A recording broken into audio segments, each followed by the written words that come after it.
दोस्तों नमस्कार। सबसे पहले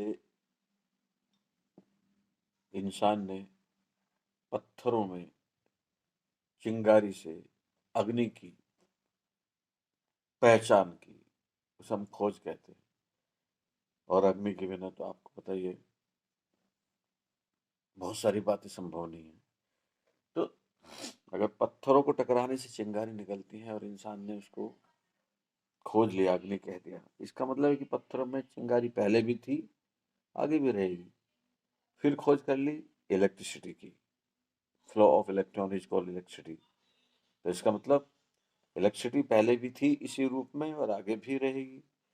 ऐसे बहुत सारी अनगिनत जितनी भी खोजें हुई हैं, आविष्कार हुए हैं पूरी दुनिया में, वो पहले से ही थे, अभी भी हैं और आगे भी रहेंगे। इसका अर्थ दूसरा ये निकलता है कि सब कुछ यही था, यही है, यही रहेगा।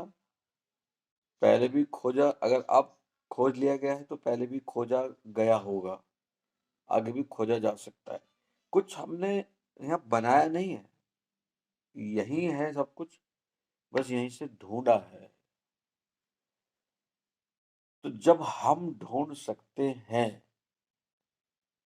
तो ईश्वर के द्वारा वो विशेष अद्भुत शक्तियां, जिसे हम अग्नि कहते हैं, इलेक्ट्रिसिटी, और भी नाम बहुत सारे कह लूं, टेलीफोन है, जिनसे हम अद्भुत तरीके से आज मैं आपसे बात कर रहा हूँ और आप मुझे देख रहे हो। तो ये जो चमत्कार है, ऐसे तो बहुत सारे और भी होंगे, जाने कितने होंगे, उनकी हम कल्पना भी नहीं कर सकते कि उनमें से विशेष चमत्कारों से हमारे आसपास, हमारे श्री हरि, श्री कल्कि और समय की हम गणना भी नहीं कर सकते, उनके अनुसार हमारे आसपास ही होनी है। जिन अच्छी बातों की हम बात कर रहे हैं, वो अच्छी बातें हमारे पास आई कहाँ से? हम कह रहे हैं हमारे माँ बाप गुरु, वो भी, उनको भी आई तो आई कहाँ से? तो कहीं ना कहीं उनका भंडार है, तभी तो आई। दूसरी बात, किसने कहा कि हर बुराई का अंत होता है? तो अंत बुराई का होता है अच्छाई, और सत्य तो अनवरत, सात तो अमर है, शाश्वत है। तो वो अमर क्यों है? क्योंकि उनको बनाने वाला अमर है। सत्य कभी मिट नहीं सकता, वो ईश्वर की तरह है। इस तरह की चीजें हैं, मतलब जैसे जिनसे हमें इस बात का पता लगना चाहिए कि अगर सत्य है तो ईश्वर है। दूसरा, अभी बात हो रही थी कि कल की है कि नहीं भाई, अगर अधर्म बढ़ रहा है तो धर्म भी उसके साथ साथ ही बढ़ रहा है उसे रोकने के लिए, बिल्कुल एक्शन रिएक्शन की तरह। क्योंकि जैसे ही कानून टूटेगा, हम नॉर्मल बात कर रहे हैं, इंसानी कानून जो होते हैं, ट्रैफिक रूल होगा, जैसे ही कानून टूटेगा, कानून टूटेगा तो कानून पालन करने के लिए तुरंत उसके ऊपर प्रभाव कर देगा। ये हमारे सांसारिक रूप में है। तो ऐसे ही ईश्वर का, सृष्टि का कानून है। अधर्म, जिसे अधर्म कहते हैं, उसको करना सृष्टि का कानून तोड़ना है। तो जैसे ही सृष्टि का कानून टूटता रहेगा, सृष्टि का ही नियम है, शक्तियां वो उसे खत्म करने के लिए अपनी शक्ति को लेके आते हैं।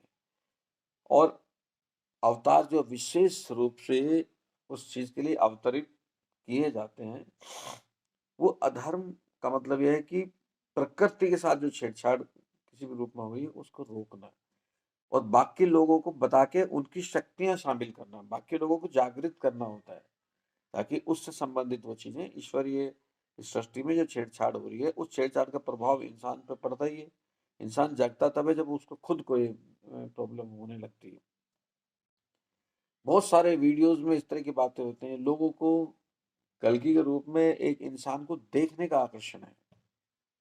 और वो आकर्षण स्वाभाविक है, लोग देखना चाहते हैं कि आखिर कुछ अलग टाइप के त्रस्त हैं कि नहीं, वो आ जाएंगे, दिख जाएंगे तो आधा अधर्म, एक कॉन्फिडेंस हो जाएगा, पर अब तो खत्म हो ही जाएगा, एक ये अट्रैक्शन है। तो वो चलो ठीक है, क्योंकि हम इससे पहले देखते रहे हैं कि कोई ना कोई आते ही रहे हैं और वो ऐसे अधर्म दूर करते हैं।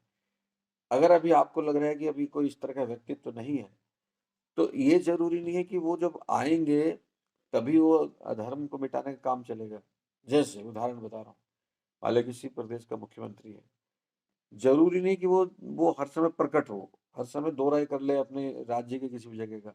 बहुत सारे मंत्री होते हैं, बहुत सारे और भी उपमंत्री होते हैं, और भी बहुत सारे डिपार्टमेंट होते हैं, वो जगह-जगह, जगह-जगह अपना कार्य करते हैं, कर रहे होते हैं उनकी शक्तियाँ।